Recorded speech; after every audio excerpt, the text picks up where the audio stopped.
నమస్తే welcome to Telugu one నేను రూపానాదిల్లా ఈరోజు మనతో పాటు స్టూడియోలో ప్రముఖ జ్యోతిష్య సంఖ్యా శాస్త్రవేత్త రెహమాన్ గారు ఉన్నారు. వారిని అడిగి కొన్ని ప్రాముఖ్యమైన విషయాల గురించి అడిగి తెలుసుకుందాం. సార్ నమస్కారం. నమస్తే అమ్మా.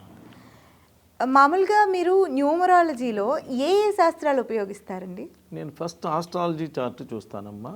ఆస్ట్రాలజీ అనేది అసలు పిల్లవాడు పుట్టినప్పుడు వాళ్ళ యొక్క లైఫ్ ఎలా ఉంటుంది, ఏం చదువుకోవాలి, ఏ జాబ్ వస్తుంది, జాబా లేదా బిజినెస్సా, బిజినెస్ అయితే ఏ బిజినెస్ చేయాలి, జాబ్ అయితే గవర్నమెంట్ జాబ్ వస్తుందా ప్రైవేట్ జాబ్ వస్తుందా, ఇలా అబ్బాయి యొక్క హెల్త్ ఎలా ఉంటుంది, అతని యొక్క వివాహం ఎలా ఉంటుంది, అతని యొక్క సంతానం ఎలా ఉంటుంది, మొత్తం ఆస్ట్రాలజీ చార్ట్లో ఎలా ఉందో అలా 90% అదే జరిగిద్దమ్మా. మిగిలిన 10% భగవంతుడు. చక్కగా కనుక చూసి అనలైజ్ చేసి కనుక ఆస్ట్రాలజీ చార్ట్ చెప్తే దాని ప్రకారంగానే లైఫ్ అనేటువంటిది జరుగుతూ ఉంటుంది. సో ఫస్ట్ ఆస్ట్రాలజీ చూసుకోవాలి పిల్లవాడు పుట్టినప్పుడు. అలానే న్యూమరాలజీ అంటే ఏ డేట్ ఆఫ్ బర్త్లో పుట్టిన వాళ్ళ లైఫ్ ఎలా ఉంటుంది, ఏ మంత్లో పుట్టిన వాళ్ళ లైఫ్ ఎలా ఉంటుంది, ఏ ఇయర్లో పుట్టిన వాళ్ళ లైఫ్ ఎలా ఉంటుంది, దాన్ని బట్టి వాళ్ళ యొక్క లైఫ్ అనేది జరుగుతుంది. వివాహం డిస్టర్బ్ అయిద్దా లేదో కూడా ముందే చెప్పేయచ్చు, సంతానం కలిగిద్దా లేదో కూడా చెప్పేయచ్చు, ముందే అమ్మాయి పుట్టిద్దా అబ్బాయి పుట్టిద్దా కూడా చెప్పేయచ్చు. ఇది ఒక ఎక్సలెంట్ సబ్జెక్ట్. మనకు వచ్చా రాదా అనేది పక్కన పెడితే సబ్జెక్ట్ అయితే ఒక అద్భుతమైన సబ్జెక్ట్ అమ్మ. ఆస్ట్రాలజీ, న్యూమరాలజీ ఇవన్నీ కూడా కొంతమంది యోగులు వాళ్ళ జీవితాలన్నీ త్యాగం చేసి ఆ పార్వతీ పరమేశ్వరుల నుంచి వాళ్ళ కోసం తపస్సు చేసి ఈ అకాల్ సైన్సెస్ అన్నీ సంపాదించి నెక్స్ట్ జనరేషన్ మన కోసం అందించారు. వాళ్ళు చాలా గొప్ప యోగులందరూ కూడా చాలా తెలివిగలవాళ్ళు, మనకన్నా చాలా తెలివిగలవాళ్ళు.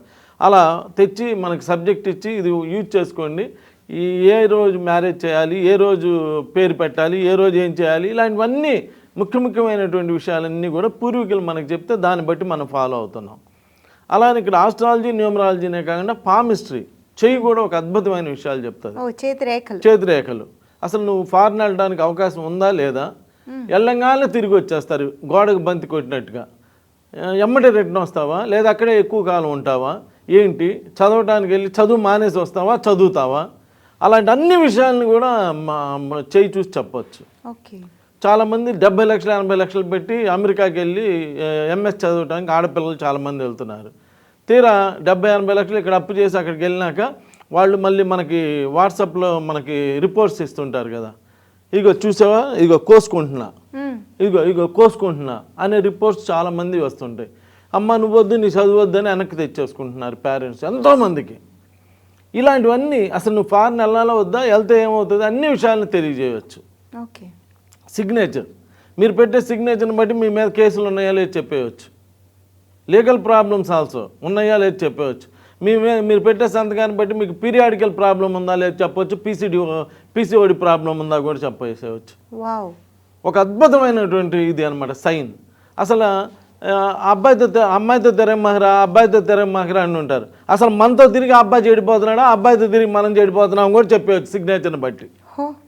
తల్లిదండ్రులు ఎప్పుడు మన అబ్బాయి మంచోడు అనుకుంటారు, కానీ వాడి సంతకం బట్టి ఆడు మంచోడా కాదనేది ఇక్కడ తెలిసిపోయింది.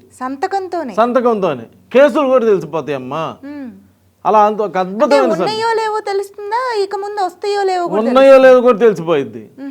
అలా ఎన్నో అద్భుతమైన విషయాలు astrology, numerology, palmistry, graphology, face reading. Face చూసి ఈ చెవు 7 సంవత్సరాలు పనిచేసేది అమ్మ, ఈ చెవు 7 సంవత్సరాలు పనిచేసేది, 14, 15, 16, 10. అసలు ఈ చెవుల్ని చూసి నువ్వు చదువులో డిస్టర్బ్ అయ్యావో లేదు చెప్పేసేవచ్చు. ఇన్ని గొప్ప శాస్త్రాలు ఉన్నాయన్నమాట. నేను ఇవన్నీ కూడా చూసి చెప్పడం జరుగుతుంది.